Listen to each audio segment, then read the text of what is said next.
Hello, I'm Wolf Blitzer in Washington. Wherever you're watching from around the world, thanks for joining us. Former President Barack Obama is about to speak, getting ready to speak right now at the Bill and Melinda Gates Foundation's Goalkeepers event. Make some major remarks on health care and other very sensitive issues. Let's listen in.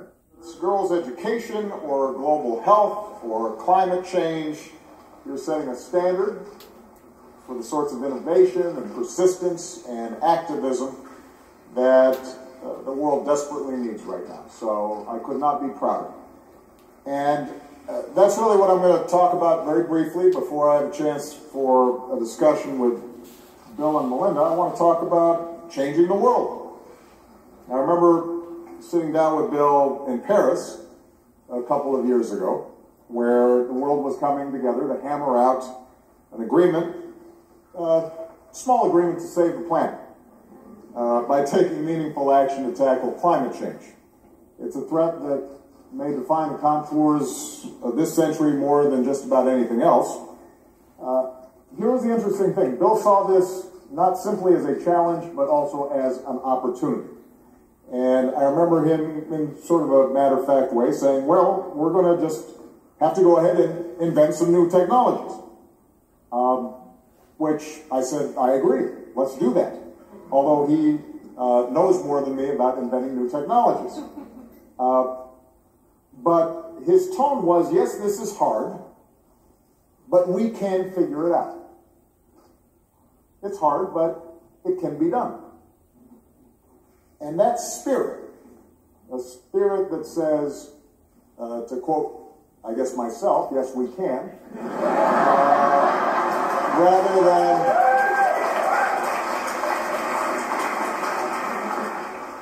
that spirit, rather than a spirit of despair, is the motor by which we've been able to see real progress in reducing the pace of carbon emission increases here in the U.S.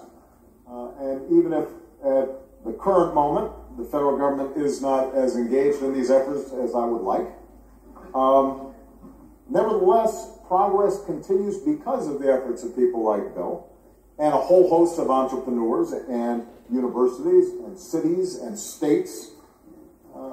They are making change around energy policy in America, separate and apart from what government is doing. And that gives me confidence that we can continue to make progress. And my broader point here is that you tend to believe when Bill says we can do something, that we can do it. And when all of you stand up and say this is something we can do, that spirit is infectious. And it's exactly what we need right now. We do face extraordinary challenges. You've heard of many of them in your discussions today. You know the nature of these challenges from your work. Growing economic inequality, a changing climate, terrorism, mass migration, still too much extreme poverty, still too many girls who are denied an education, the rise of nationalism and xenophobia, and a politics that says it's not we, but us and them. A politics that threatens to turn good people away from the kind of collective action that has always driven human progress. So these are real challenges, and we can't sugarcoat them. They're going to take a long time to solve. But that can't discourage any of us from the belief that individually and collectively, we can make a difference. We can make things better. And rather than be daunted by those challenges should inspire us and excite us, because it gives us an opportunity to make our mark on the world in ways that we haven't even yet scratched the surface of. We have to reject the notion that we're suddenly gripped by forces that we cannot control. We've got to embrace the longer and more optimistic view of history and the part that we play in it. And if you are skeptical of such optimism, I will say something that may sound controversial. I used to say this to my staff in the White House, young interns who would come in, any group of young people that I met with, and that is, that by just about every measure, America is better and the world is better than it was 50 years ago, 30 years ago, or even 10 years ago. And I know that statement doesn't jibe with the steady stream of bad news and cynicism that we're fed through television and Twitter. But think about it. I was born, I know I have gray hair, but I don't consider myself that old. But I was born at a time when women and people of color were systematically, routinely excluded from enormous portions of American life. Today, women and minorities have risen up the ranks of business and politics and everywhere else. And even if we still have miles to travel and innumerable laws and hearts and minds to change, the shift in what this country is and what it means is astonishing, remarkable, and it's happened when you measure it against the scope of human history in an instant. Just since I graduated from college, crime rates, teen birth rates, dropout rates, the share of people living in poverty have dropped, and in some cases dropped dramatically. The share of Americans with college education is up, despite a massive global recession. In the final years of my presidency, the uninsured rate reached a new low. Median household income reached a new high. That's here in the United States. Worldwide, our progress is even more remarkable. And Bill can rattle off these statistics better than I can. But over the past 100 years, we've come from a world where only a small fraction of women could vote to a world where almost every woman can. Since the 1950s, the global average life expectancy has grown by more than 20 years. Since 1990, we have cut extreme poverty and childhood mortality in half. Keep in mind, I was in law school in 1990. It seems like yesterday. Since 2000, we've evolved from a world without marriage equality to one where it's a reality of more than 24 countries. All of this has happened in such a steady march that sometimes we have a tendency to take it for granted. But I often ask when I meet with young people, if you had to choose any moment in history in which to be born, and you didn't know in advance whether you were going to be male or female, what country you were going to be from, what your status was, you choose right now. Because the world has never been healthier, or wealthier, or better educated, or in many ways more tolerant, or less violent than it is today. Fewer people are dying young. More people are living not only longer but better. More girls are in school. More adults can read. More children get the vaccines that they need.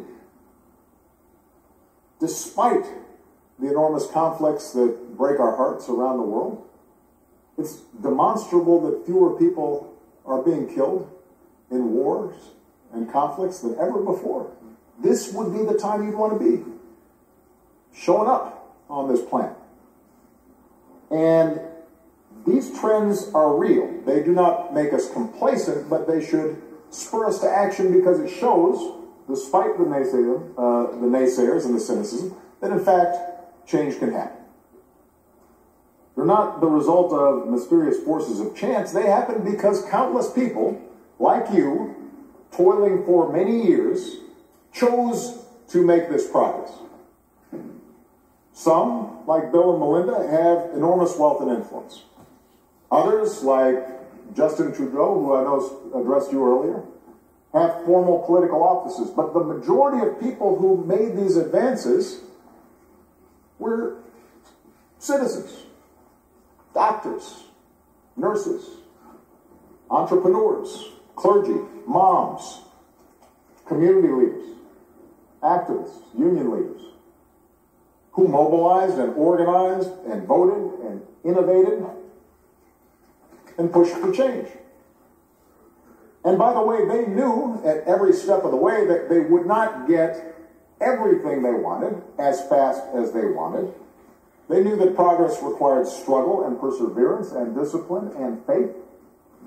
They knew that sometimes for every 2 steps forward, you'll take a step back. But they made things better.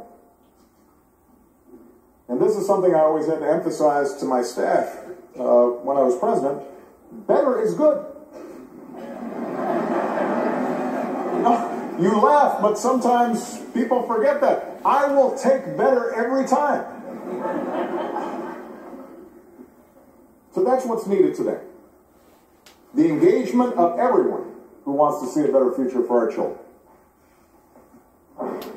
And it can be frustrating. I'll take an example here in the United States. Over the past 8 years, thousands upon thousands of Americans threw themselves into the collective effort of reforming our healthcare system. Those of you who live in countries that already have universal health care are trying to figure out what's the controversy here. I am too. These people...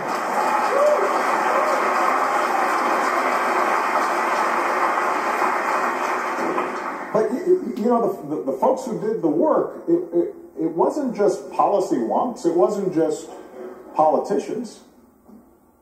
It was moms and dads, people who had the experience of a sick child or crushing medical bills that threatened to bankrupt them.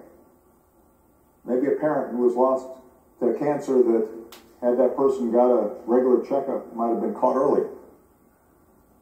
And those voices from every walk of life in every corner of the country, against all odds, made a difference. And for the first time, more than 90% of Americans know the security of health insurance. Paying more for insurance or being denied insurance because of a pre-existing condition or because you are a woman, that's not a thing anymore. We got rid of that.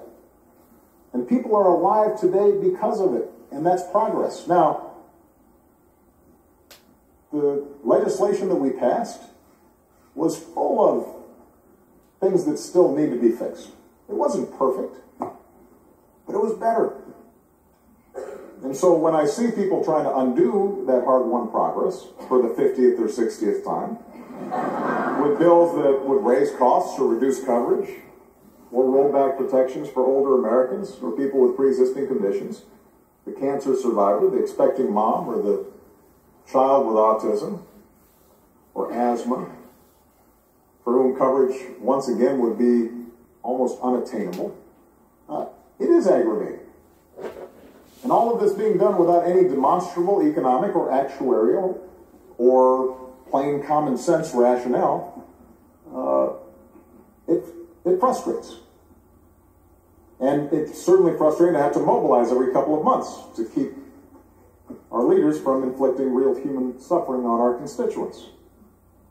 But, you know, typically that's how progress is won and how progress is maintained on every issue. We have to stand up for each other, recognize that progress is never inevitable, that it often can be fragile. It's in need of constant renewal, and our individual progress and our collective progress depends on our willingness to roll up our sleeves and work. And not be afraid to work. So, in conclusion, each of us can make a difference, and I know I'm preaching to the choir because otherwise you wouldn't be a goalkeeper.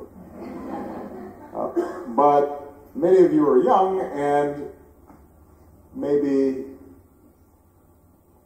have only seen forward momentum and may not have seen backward momentum yet. Many of you may confront hurdles and roadblocks and disappointments in the future. And when that happens, that's the test. The test is not how do you feel when things are going good, or when you are at a cool conference in New York with Bill and Melinda Gates and Will I Am. right? The test is when you're in the field and you're on the ground and you are doing work and people are resisting or misunderstanding or purposely undermining efforts that you know can make a difference. And how do you respond to that? And what I'm suggesting here today is that your response has to be to reject cynicism and reject pessimism and push forward with a certain infectious and relentless optimism. Not blind optimism, not one that ignores the scale and the scope of challenges, but that hard-earned optimism that's rooted in the stories of very real progress that have occurred throughout human history. And the recognition that our successes, even though sometimes they're small or incomplete, accumulate, they build, and they create a trajectory that's better and will mean some girl somewhere getting an education that otherwise she wouldn't have had. That'll mean some farmer being able to cultivate a crop to feed his family, and if enough of them do it, feed a nation. That's what you're fighting for at every moment. Because each new generation stands on the successes of the previous generation. It's like a relay race that we're running. Each generation reaches up, standing on that previous generation, and bends that arc of history in the direction of more freedom and more opportunity and more justice. That's why I spend so much time when I was president, convening young leaders on every continent that I visited. That's why in my post-presidency, my emphasis is going to be on training the next generation of leaders to take their own crack at changing the world through the Obama Foundation, which will be based in Chicago, but we'll have projects and programs and digital networks all across the globe. And I'm hoping I get a chance to work